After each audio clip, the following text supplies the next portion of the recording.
Hello, my name is Sarah Lawson, and I'm a Senior Energy Analyst at USAID. I'm happy to welcome you to today's webinar, Addressing the Social Impact of Renewable Energy Auctions. Next slide. A few housekeeping items to mention before we begin. The webinar will be delivered in English and Spanish. Real-time interpretation is available using Zoom's interpretation feature shown on the screen. You can listen to the audio available in either language, but please select the language of your choice in the top right of the Zoom toolbar. Otherwise, you will hear both languages. Please write any questions you have in the chat box at the bottom of the screen. You can ignore the Q&A box. We won't be monitoring that.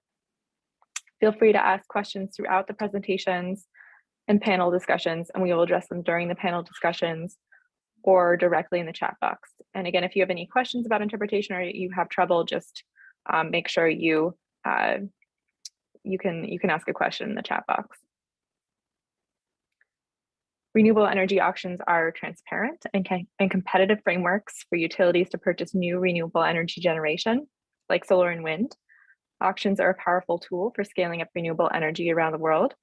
They can help USAID to reach our ambitious target of reducing greenhouse gas emissions by 6 billion tons and mobilizing $150 million of the private and public investment by 2030, while working hand in hand with local communities to make sure they receive the benefits from renewable energy as well.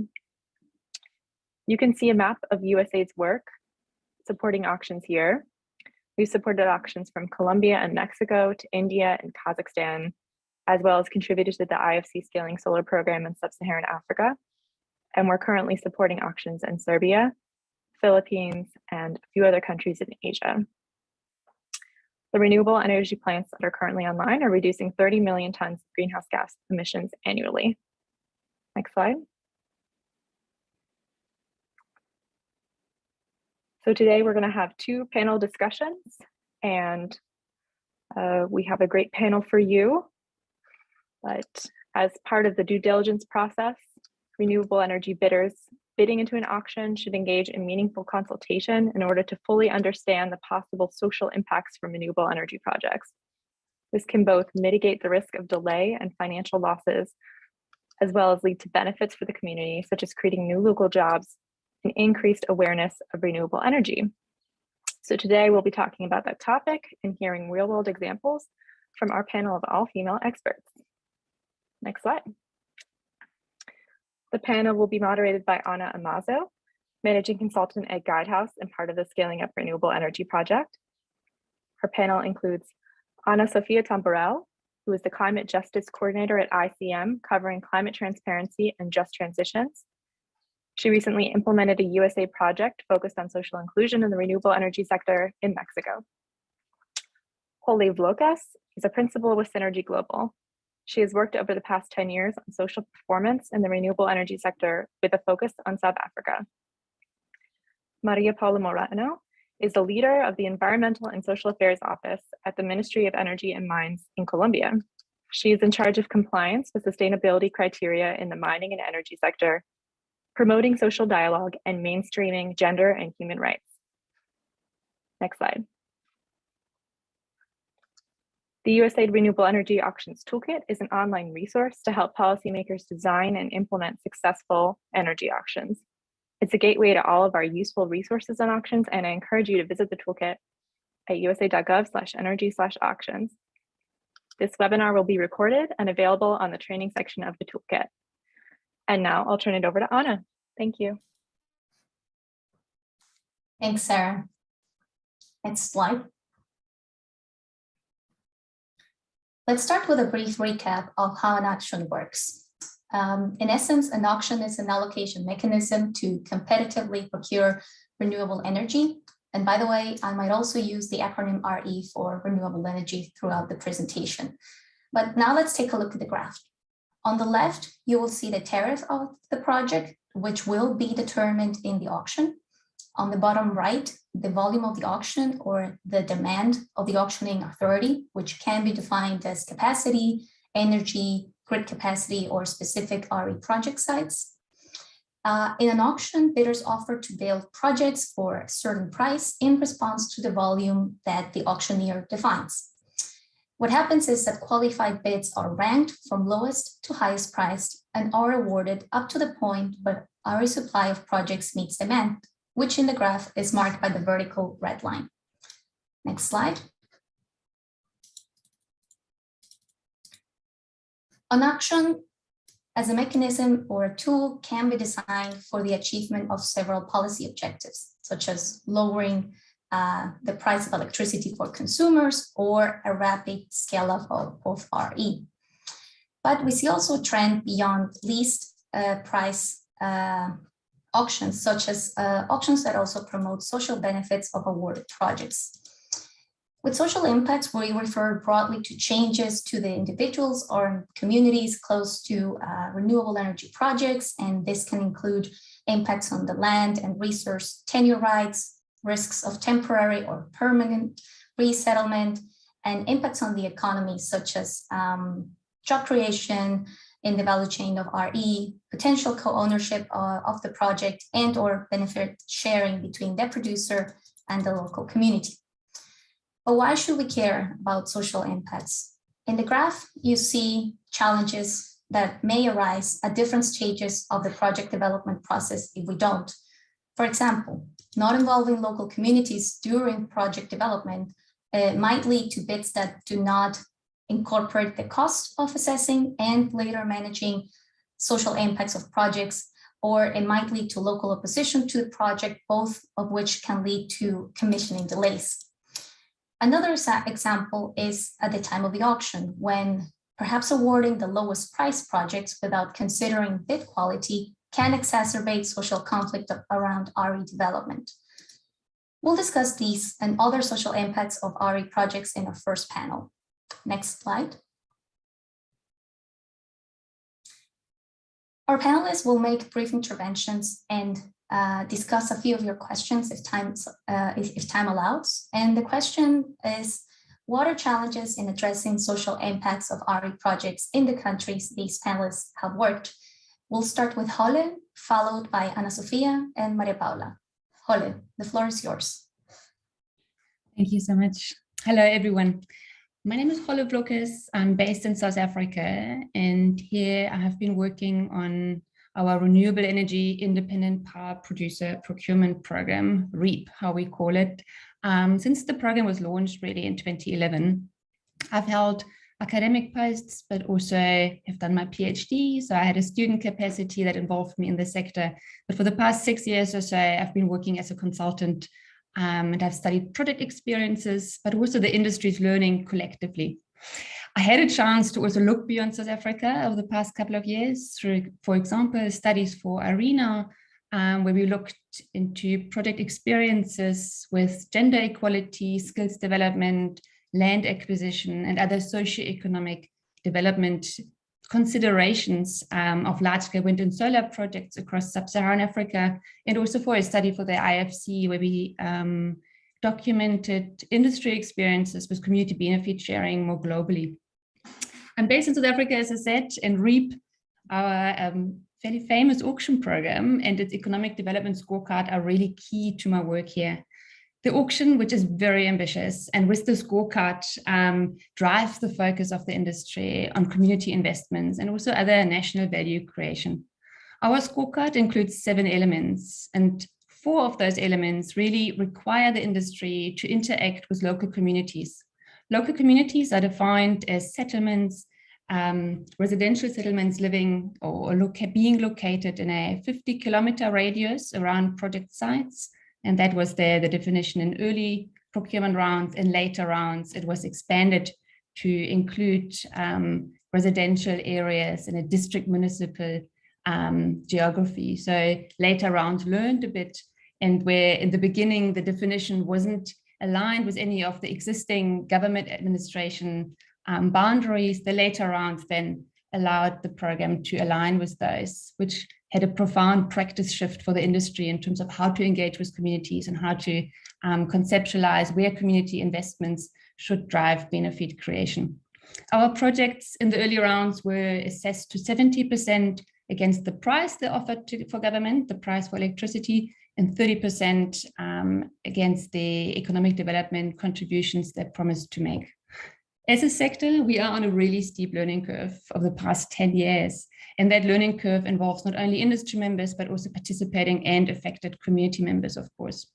The program has led to significant funds to be committed towards community investment through socioeconomic development, enterprise development, and community ownership requirements that form part of the scorecard, as well as the fourth element linking companies and projects to local communities being job creation, which has also led to significant attention and achievements in the industry.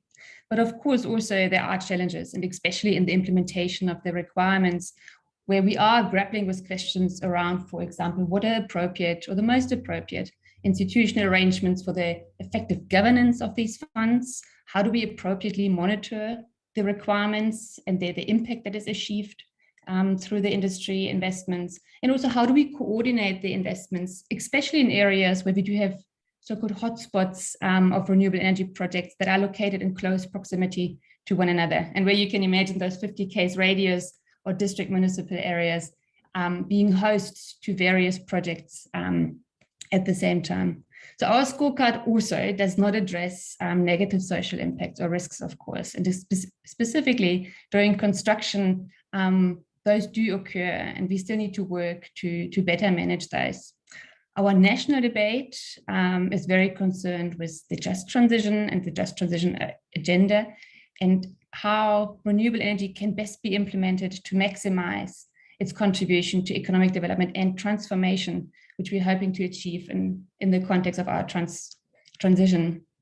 Auction design is really a key question there. And I think we're sitting with ample opportunity to learn in more nuanced ways from the past auction rounds that have been implemented, and also the implementation experience from projects on the ground.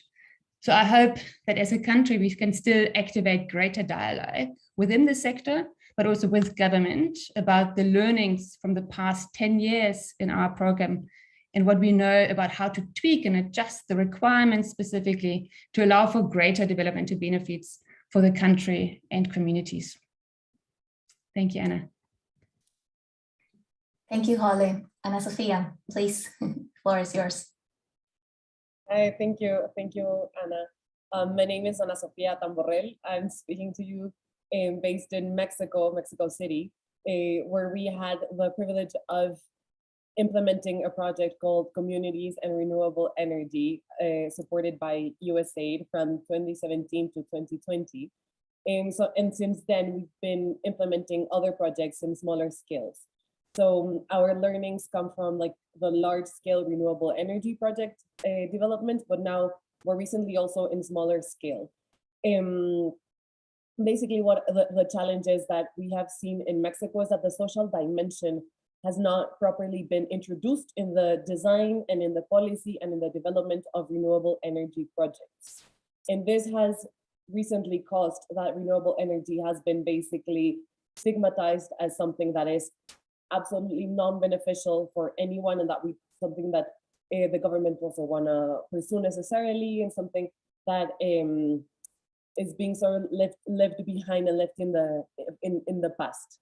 So the consequence of not properly including the social dimension has not only been that that communities in the local where the projects are based are not included, but also that the whole policy has shifted away from renewable energy because the social dimension was lacking. And what we have identified that auctions achieved previously, because they have now been canceled, is that auctions allowed for the technical and the financial aspects of renewable energy to sort of like move forward. But given that that social dimension was not included, then it sort of like stopped there. We believe that the challenge is to include that social dimension from the planning stages, for early planning stages of the energy sector as a whole, and not only in the practices of the project development. Of course, they have to be included in the practices of project development, but they have to be included much earlier in the territorial planning and in the energy energy policy planning. In Mexico, there have been small steps forwards. We have a social impact assessment, we have environmental strategic assessments that have to be done prior to posting a proposal, both in auctions or specific projects. But these instruments do not really include the participation of local communities. And this has been relevant for local communities to not feel really part of the benefits. So what has been happening is that the costs and the benefits of those projects are not fairly distributed amongst the population. And also the differentiated impacts between, for example, the impacts for women or for indigenous populations are not necessarily identified and incorporated into the benefit sharing schemes. I forgot to start my timer, so I'm gonna leave it at that. And I know that in the next question, we're gonna address auctions a bit more thoroughly. And I'm also gonna leave in the chat the website for the project that we implemented with USAID, so that anyone can go in there and get a little bit more information on the case for Mexico. All good. Thank you, Ana Sofía. María Paula, the floor is yours. Gracias, hola, buenos días. Mi nombre es María Paula Moreno, soy abogada, especialista en Derecho y Gerencia Pública. Llevo 20 años de experiencia en el sector público colombiano formulando e implementando diferentes políticas públicas. Actualmente me desempeño como líder de la Oficina de Asuntos Ambientales y Sociales del Ministerio de Minas y Energía, que es el ministerio encargado de impulsar la formulación e implementación de la política de transición energética en Colombia, y específicamente a través de la oficina poder construir toda la, digamos, la arquitectura empresarial e institucional que se necesita para que ese proceso de transición energética vaya acompañado de una debida diligencia en los temas sociales. So María Paula is a lawyer, and she works at the Office for Environmental Licenses. She has 20 years experience, 6 years in the sector, and in her capacity at the office, she has been dealing with the analysis of environmental and social impacts of projects. I think from María Paula, si quieres puedes continuar. Bien. Entonces, en ese sentido, durante el gobierno del presidente Duque, el sector minero energético ha asumido el gran reto de impulsar el desarrollo de las diferentes actividades del sector mediante un modelo de diálogo social multiactor que incluye diferentes actores, obviamente tanto del nivel nacional como del nivel territorial. Y cuando nos referimos al nivel territorial, obviamente hablamos de las autoridades locales y todas las comunidades que podemos encontrar en los territorios donde nosotros hacemos presencia, y esto lo hacemos mediante una estrategia que está debidamente adoptada como estrategia de política pública, que es la estrategia de desarrollo y relacionamiento territorial del sector minero energético.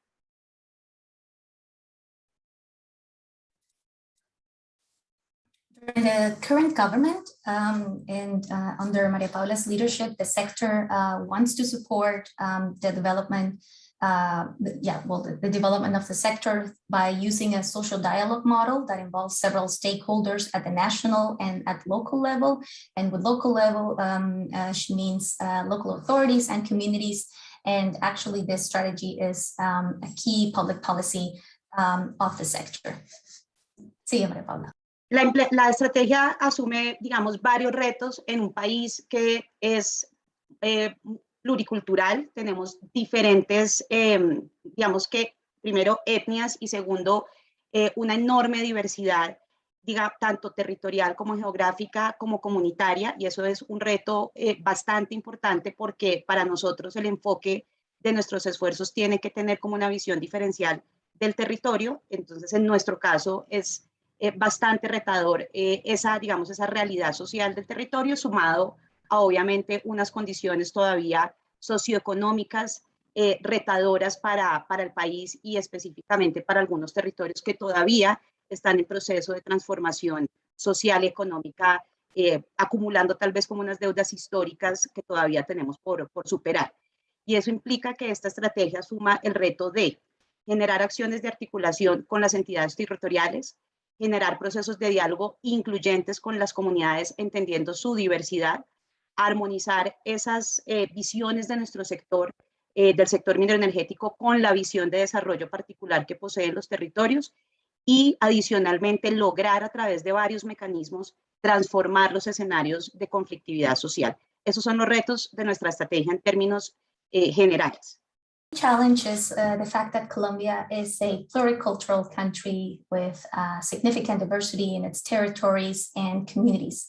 Also differentiated visions of its territory. So it is a challenging reality to, it is a challenging reality and composition that needs to be coupled to the fact that in some of these territories, there are important socioeconomic deficits due to historical debts. Therefore, the strategy tries to articulate with communities and tries to harmonize the vision that both the government and communities have for the sector.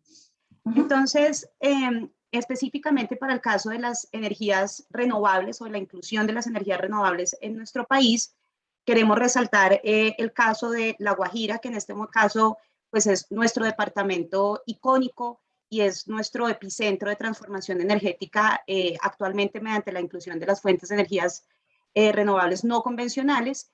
Y en el caso de La Guajira, esta estrategia de desarrollo territorial se ha basado en 4, digamos, ejes estratégicos de trabajo que tienen, digamos, como principal propósito poner a la persona en el centro del proceso de transición energética. El primero, el pilar de cierre de brechas del sector minero energético. Todavía La Guajira y muchos lugares de nuestro país no cuentan con la totalidad de acceso al servicio de energía eléctrica. Entonces, uno de nuestros propósitos es que mediante la implementación de diversos mecanismos logramos cerrar la brecha de acceso al servicio de energía, mientras el territorio nos ofrece, obviamente, todo su recurso natural. El segundo reto, o digamos, punto estratégico de la estrategia es la diversificación productiva, y es lograr que a través de la llegada de nuevos proyectos en La Guajira podamos abrir a nuevas capacidades empresariales y a nuevas capacidades de proveeduría de bienes y servicios que mejoren la competitividad de la economía local.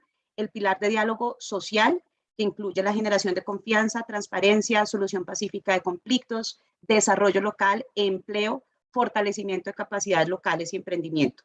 Y un pilar absolutamente esencial para nosotros en La Guajira, que es el de gobernanza étnica, por, digamos que la gran presencia de comunidades étnicas en el departamento. Por lo tanto, tenemos todo un pilar que cumple con los requisitos tanto de las normas internacionales como nacionales en cuanto a respeto de las comunidades étnicas alrededor de los procesos consultivos y su vinculación en los procesos y en los proyectos ya durante desarrollo. Actualmente en La Guajira se está avanzando en la llegada de 14 proyectos de energía eólica y 2 líneas de transmisión en un territorio que es básicamente en su 98% étnico, y por supuesto nuestra estrategia a través de los 4 pilares es seguir fortaleciendo la coordinación y el logro de esos objetivos de desarrollo social en el territorio. También tenemos incluido o creado unas instancias territoriales para poder generar un diálogo desde el territorio y para el territorio. En el caso de La Guajira los hemos llamado comités tripartitos, funcionan con una periodicidad casi que mensual.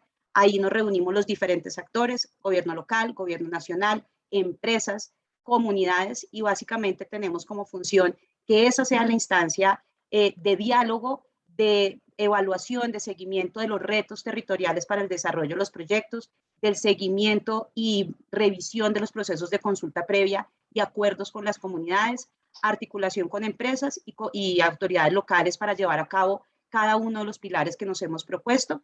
Y finalmente, para cerrar en aras del tiempo, tal vez el mayor reto que tenemos nosotros como país en este momento es poder elevar estas estrategias que hoy por hoy son avanzadas, digamos, son adelantadas por el Ministerio de Minas y Energía, poderlas elevar a políticas públicas de Estado, no del gobierno, sino de Estado, a través de los diferentes instrumentos de política que tiene el país, para que puedan realmente ser vinculantes y lograr incorporar a las demás entidades del gobierno nacional que tienen un deber y un hacer en la evolución de lo que nosotros hemos llamado transición energética justa. For renewable energy inclusion, we want to highlight that La Guajira region is the main center in Colombia for energy inclusion. This strategy has 4 pillars. The first pillar is purpose, which is individual-centered. We have the first pillar is how to close gaps. We don't have we have people that don't have access to energy, so we need to close the gap regarding the lack of energy, focusing on the natural resources of La Guajira. The second pillar is production diversification with new products and services. The third pillar is a social pillar where we want to focus on creating jobs, creating entrepreneurship, and others. The next pillar is ethnical governance. We have to take into account that most of the Guajira region is an ethnic community. So this is a pillar that fulfills international and national law, including prior consultation. We have created tripartite instances through a committee that includes the national government, the private sector, and social leaders. We meet so that we can review prior consultations, and we find ways all together to close these gaps. The greatest challenge is to raise these issues to the national government so that the government incorporates itself into exercising these laws so that we can finally achieve energy inclusion for the region. Thanks a lot, Adriana, and thanks, Maria Paula, for bearing with us today as we figure it out. But I think you've been well understood. So I have a question for the panel, and I want to make sure also that Maria Paula, you can answer it first, since I know you have a packed agenda today. So are social impacts well understood by local communities, investors, and the government?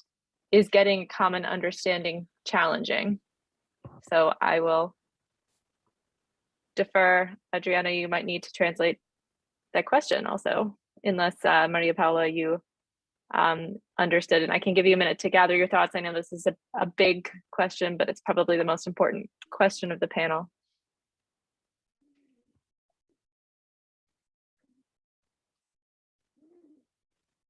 María Paula, ¿necesitas que traduzca la pregunta? Sí, o si quieres me la pasas, porque no alcancé a oír bien a Sara, pero si me la pasan como por escrito por el chat en inglés, está bien también. Sarah, could you put that question in the chat so that Maria Paula can think it over? Sure, and maybe Ana Sofia or Holo, if you want to start, if you guys have something prepared. Thank you. And just to repeat, the question is, are social impacts well understood? Is it challenging to get a common understanding of these questions across actors?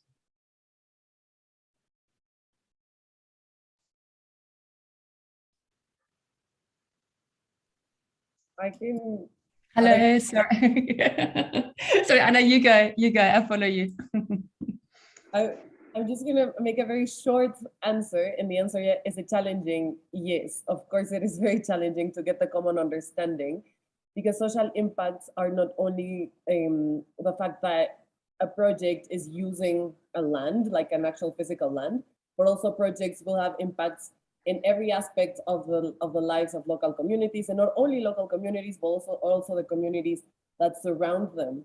And this will not only be in terms of how the land is used, but also, for example, in terms of if the land was used for agriculture purposes, then it's going to have impacts in terms of how people are eating now. This is just one example, but just to say that impacts are very wide, and what we have tried to advocate for is to analyze impacts in a case-by-case manner, because although some impacts are going to be similar, every project in every different territory is going to have a different set of impacts and it's going to be differentiated within that community. And so again, I want to emphasize that not all communities are not homogeneous, and that groups within those communities are going to be affected differently. Thank you. Yeah, it's quite similar in South Africa, and I think it goes to the nature of renewable energy, which is so decentralized and often implemented in more remote rural environments. And the teams that operate the IPPs are usually fairly small as well. So that speaks to the learning capacity that sits within the organization that runs the IPP, but also what it takes to actually allow industry and the entire sector with all its stakeholders, including communities, government, and industry, to learn jointly. So there is in South Africa an example where my work is concerned with. It's a new initiative called the Initiative for Social Performance in Renewable Energy. We call it INSPIRE. It's a lucky acronym. And in INSPIRE, we are building a platform where we really want to bring stakeholders together to, on the one hand, exchange about the impacts, but also the opportunities, and allow for collaboration to take place, for more strategic and foresight to be applied to how to best utilize the new growing sector for economic development. I'm going to post the link into the chat function as well. One of the projects we are implementing under INSPIRE right now is funded by USAID. It's called the USAID INSPIRE Online Dialogues, which are free offerings. We're making use of Zoom, and we're bringing together the sector on topics that are very key and very urgent. For example, the government is asking each IPP to submit an economic development plan every year, and that template for the plan changes every year. And in past years, each IPP would work on the template on its own, or maybe one person, one practitioner is employed to work on it. But now, because we are inviting on Zoom, practitioners can come together and jointly with the government speak through the template. And in that way, not only the government, but also the practitioners can learn on the spot and identify opportunities for collaboration. Just one example. Thanks, Holo. And María Paula, vamos a, con tu intervención en un minuto, si se puede, para cerrar este primer panel. Gracias. Yo diría lo mismo que mis compañeras de panel, es un enorme reto y creo que evidentemente como cualquier actividad económica o cualquier tipo de intervención en los territorios, pues hay una serie de impactos y de transformaciones sociales, y lo importante es estar, digamos que muy al tanto, o poder estar siempre pendiente de esas transformaciones que significan en términos de, digamos, de desarrollo social. Pero yo quisiera, y tenemos que aprender comúnmente entre los gobiernos y las comunidades y empresas, realmente cuánto transforma la realidad social o la realidad territorial la llegada de nuevos proyectos. Pero yo quisiera como reiterar un poco lo que dijo Holly, es en términos de impactos, pues podemos hablar de unos impactos que pueden ser negativos, pero claramente también estas políticas vienen acompañadas de una serie de impactos positivos que son, pues, buscan ser transformacionales un poco de las realidades que encuentran en el territorio. Y si logramos a través de la información, de la pedagogía con propósito, de la transparencia de la información, de la comunicación y de la construcción de unos pilares estratégicos de cada territorio, entendiendo sus necesidades, como es el caso puntual que les mostraba de La Guajira, donde la llegada de estos nuevos proyectos me permite trabajar de manera articulada en 4 pilares que son esenciales para poder transformar la vida de La Guajira y la vida de esos territorios de manera positiva.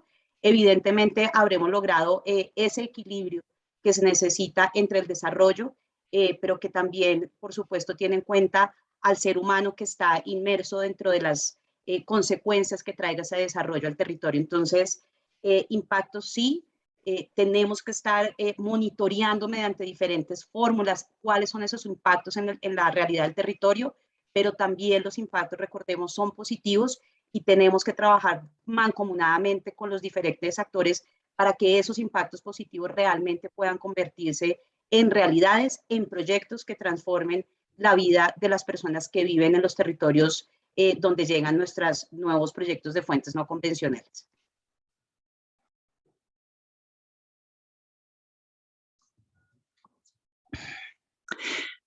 Well, I do agree with everything the other ladies have said.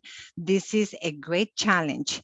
There are social impacts, and we need to pay attention to those impacts in terms of transformation. We need to learn how these new projects, when they arrive, they transform the reality of the regions where the projects arrive. Yes, there are negative impacts, but we also have to realize that there are many positive impacts through education, transparency, through concentrated on the task of understanding communities, we can make sure that those positive impacts do take place. Through the 4 pillars that I talked about, I believe that we can transform La Guajira, but to do it, we need to find a balance. Impacts, yes, we need to monitor those impacts, but we also can focus on positive impacts so that those impacts can become realities that will further the well-being of the communities.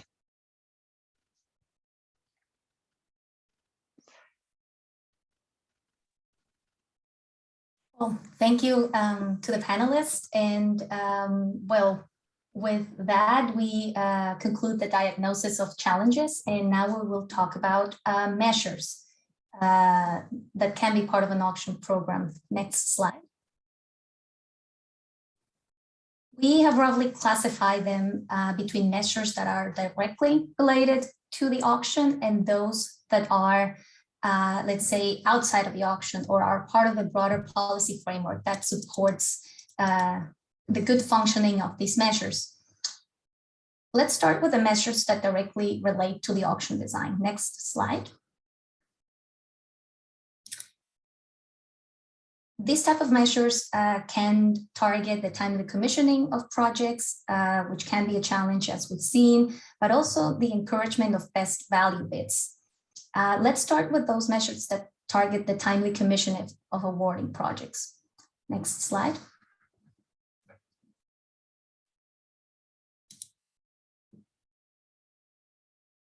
No, the previous one, please. Yes, thank you. No, next one. Yes, thank you. Well, one type of measure that targets the timely commissioning of awarded projects are conditions for participation in an auction, which are requirements that bidders or projects need to meet in order to participate in such auction. Typically, these are environmental and social impact assessments, or SES, or other types of social impact assessments. And these are required of power producers in several countries. But they can be required either before the auction or in some cases, maybe a final version after the auction. We've gathered for you here a couple of country experiences, such as, for example, in Mexico, as Ana Sofia mentioned, there was an initiative to make the social impact assessment be considered a condition for participation in the 4th auction round, instead of it being required after the auction. Unfortunately, the auction was canceled, so this was not tested. But another example of this type of requirement are community engagement requirements, such as in the state of Victoria's auction program in Australia, where bidders need to present evidence that they have consulted communities through benefit sharing programs, site visits, letters of support, etc. One trade-off that we will discuss in the second panel is between defining ambitious project development requirements, such as this ones and others that we'll see next, and the effect that this can have in increasing the cost of participation and the time needed by bidders to conduct these assessments. But we'll talk about that in a bit in the second panel. Next slide, please. Conditions for participation can also ensure the award of best value bids. And when I say best value bids versus lowest price, I mean projects that assess and mitigate negative social impacts and/or are committed to creating local value or shared benefits from the project with the local community.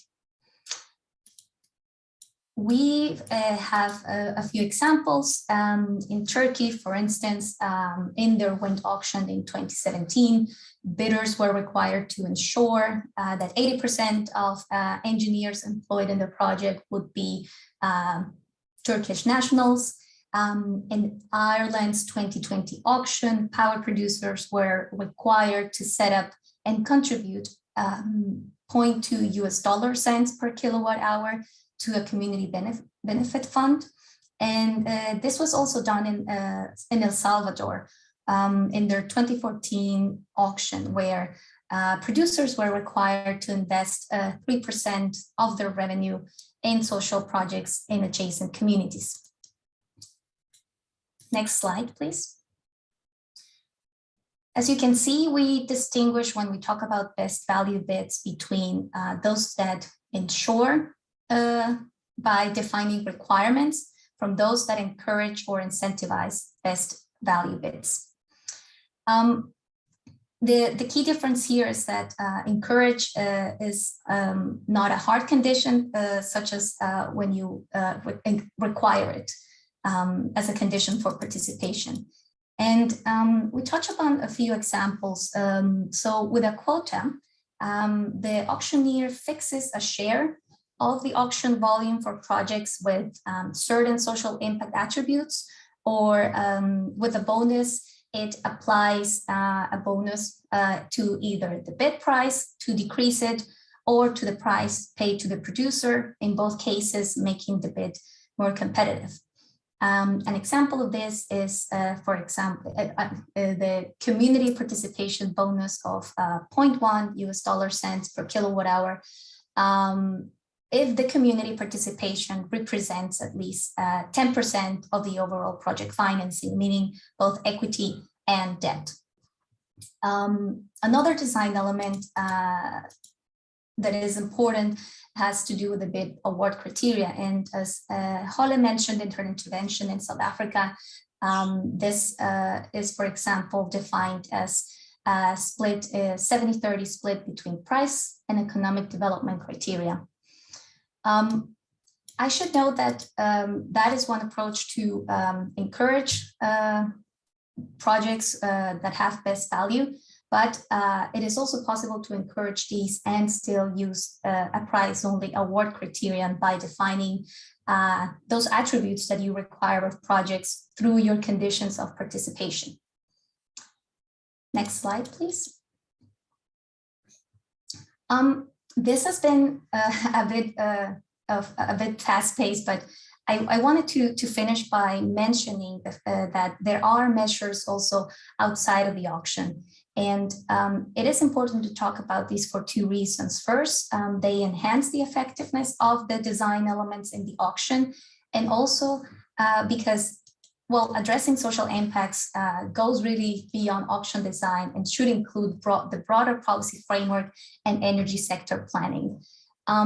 We have several examples, but you've heard from panelists that these type of supportive measures, for example, in Mexico, have to do with giving more teeth to the social impact evaluation, or in Colombia through this multi-sector initiative in La Guajira to try to facilitate RE development of wind with social impact considerations. Let's maybe now maybe show all of these elements into one slide. The next one, please. So that you can have it, digest it, also make questions about it in the chat if something wasn't clear. But with that input, I'd like to now move to our second panel, where I'll ask our panelists to give, if possible, 2 minutes, 2 minutes of ideas on what have been best practices or lessons learned in your country when it comes to dealing with social impacts and also in the context of auctions. Holo, please go ahead. Thank you, Anna. I will try to also respond to Mark Newton's question in the chat function around approaches to build social impacts through requirements for local ownership stakes in projects.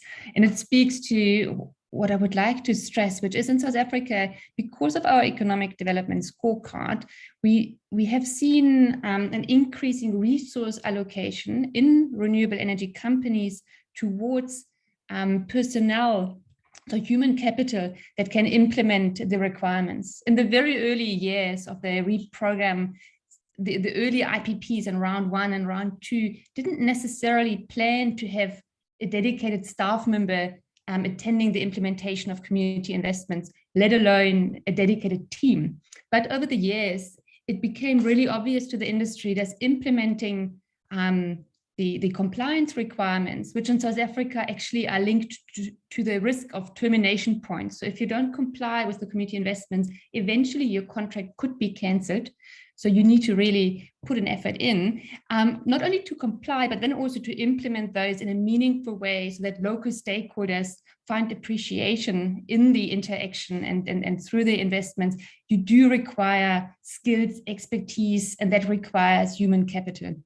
So in South Africa, one of those elements is the local ownership component, where we find that each IPP has a community investment vehicle inbuilt into the shareholding structure. So it's a minimum of 2.5% that needs to be allocated of the total project shares towards that entity that represents local community. And again, also here, the implementation of that, oftentimes it is done through the form of a community trust, requires the IPP to have someone on the team that understands how to set up such an entity, how to govern it, how to capacitate it, and how to also incorporate the community trust or the ownership entities' investments based on the dividends it receives.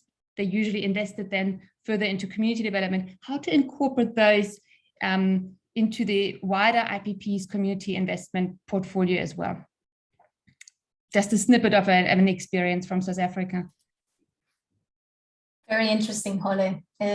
What are your thoughts, Ana Sofia? Thank you.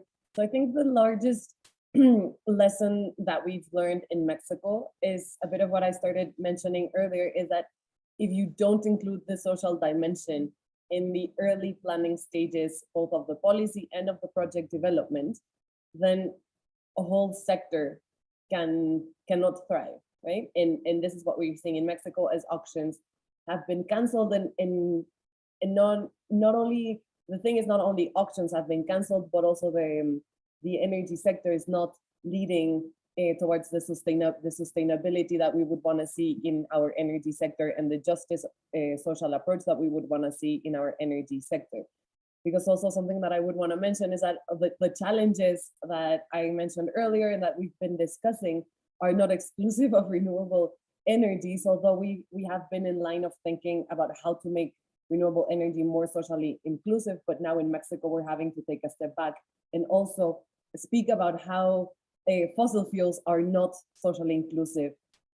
So it sounds a bit counterintuitive, but given that, given the situation that we're facing in Mexico, I also want to say that these practices are not included in the development of energy projects in general, and it's not only a thing of the auctions, and it's not only a thing of renewable energy, but it's a thing of just the energy sector not necessarily including all of the social and local impacts, also including health, for example, specifically within the burning of fossil fuels to generate electricity.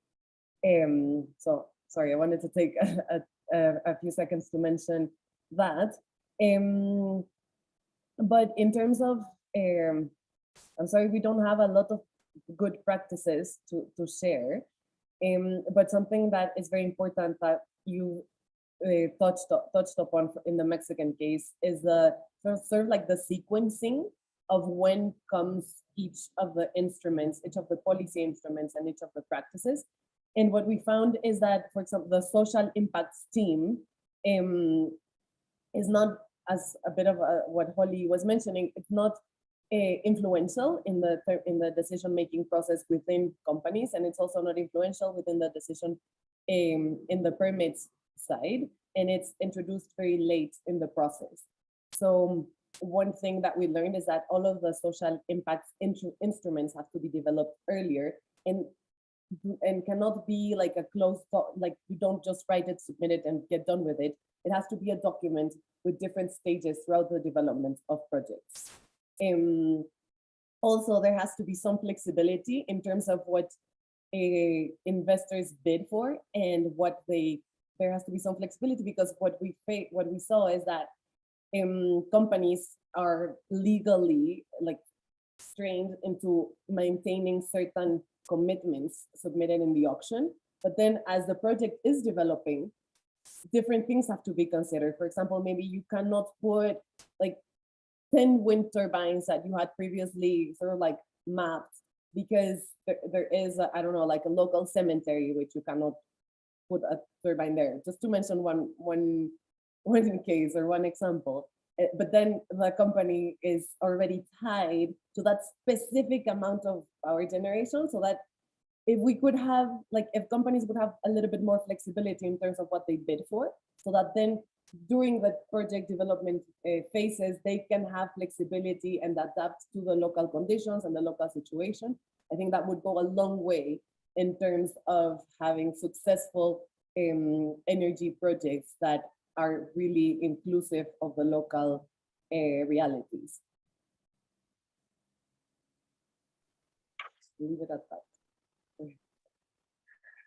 Thanks a lot, Ana Sofia and Hole. And just to keep with time, we're gonna need to close out, but I think those insights were really useful. And I think one of the things that has happened with these programs in Mexico and Colombia is that USAID has had a lot of learning from you all and from all the sort of experience that we're gaining.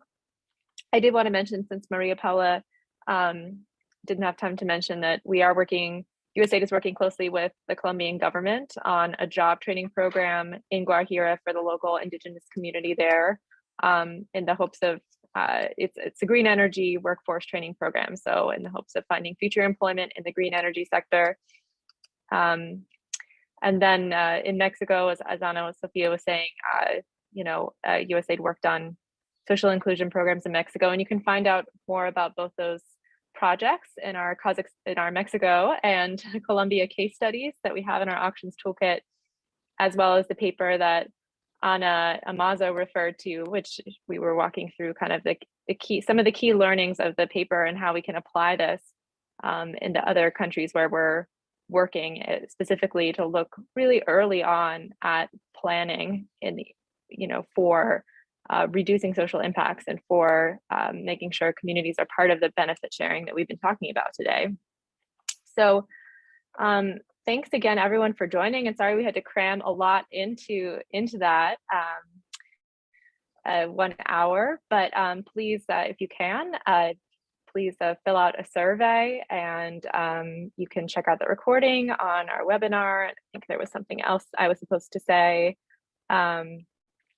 But you'll see a link to our paper in the chat. So thanks again for joining us today. And if you do have further questions, please feel free to email me and I can pass along those questions to our lovely panelists. Thank you, everybody, and have a great day.